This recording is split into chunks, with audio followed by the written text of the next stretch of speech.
po jako akawuwo balina engeri gye basiba obuuma obwo nga bwe bakozesa okusogga n'okufumita abantu abali ku kkubo. Okuva mu mwaka ogwa 2018 omuze gw'abavubuka okubbira abantu ku luguudo lwa Northern Bypass mu bitundu okuli Bwayise, Namuŋŋoona, Kaleero ne Kyebando ssaako n'ebitundu ebirala gwali baana baliwo, era ng'ensangi zino gubadde guzzeemu okutojjera oluvannyuma lw'abantu ab'enjawulo okuvayo ne beemulugunya. Mu lukuŋŋaana lwa bannamawulire olutuuziddwa ku kitebe kya poliisi e Nagguru, omwogezi wa poliisi mu ggwanga Fred Enanga akakasizza nga basobodde okukwata abavubuka ab'eddala 6 nga bano basunsuddwamu ab'78 be basoose okukwata oluvannyuma lw'okwenyigira mu buvuyo obubaddewo gye buvuddeko oluvannyuma lw'abantu okwemulugunya. So mu bikwekweto bye twakoze mu nsonda ezo zonna twasobodde okukwata abavubuka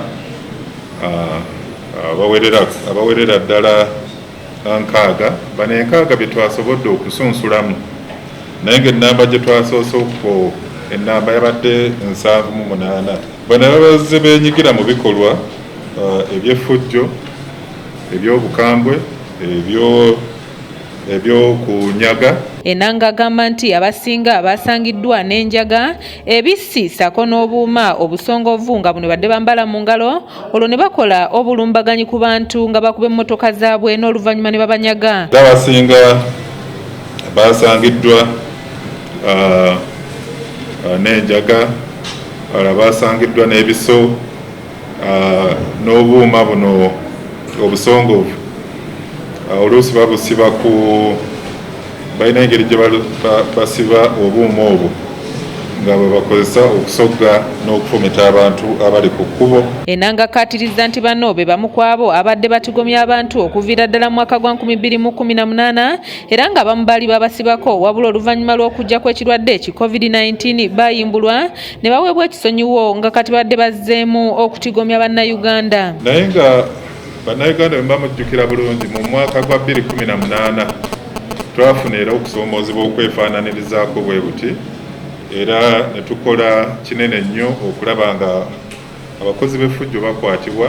Naye ng'ebikolwa bino ebyokwasa endabirwamu z'emmoroka n'okunyaga ebiri mu mmoroka, abantu baffe balina okuba twagala okubagumya nti ekikolwa kino kibadde nnyo ku luguudo olwo lwa Northern Bypass, naye bino ebitundu ebirala eby'e Kampala tubadde tetufunye nnyo okusoomoozebwa kuno kw'amaanyi. Ono asinzidde wano n'asaba ekitongole ekivunaanyizibwa ku kibuga Kampala ki Kampala Capital City Authority ssaako n'ebirala okulaba obuzibu buno wa we buva nga bwe liba bbula lya mirimu lye lisukkiridde mu bavubuka balinogera eddagala okusobola okutaasa bannayuganda wabula olukongoolo baleme kulussa ku bitongole ebikuumaddembe. Nga ebitongole ebikuumaddembe we bigezaako okulwanyisa ebikolwa eby'obumenyi bw'amateeka, tusaba n'ebitongole ebirala omuli KCCA ne munisipaali ez'enjawulo nazo zigezeeko okutunuulira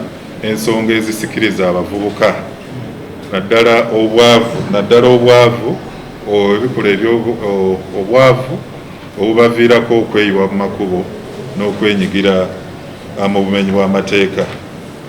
Omugugu temuguteeka ku security yokka naye nga waliwo ebyo ebiviirako obumenyi bw'amateeka okubeerawo. Steven Tumusime yakusakidde eggulire lino ku lwa ABS Television. So bano 6 be twakakwata tugenda kubalondoola okulaba nti ku mulundi guno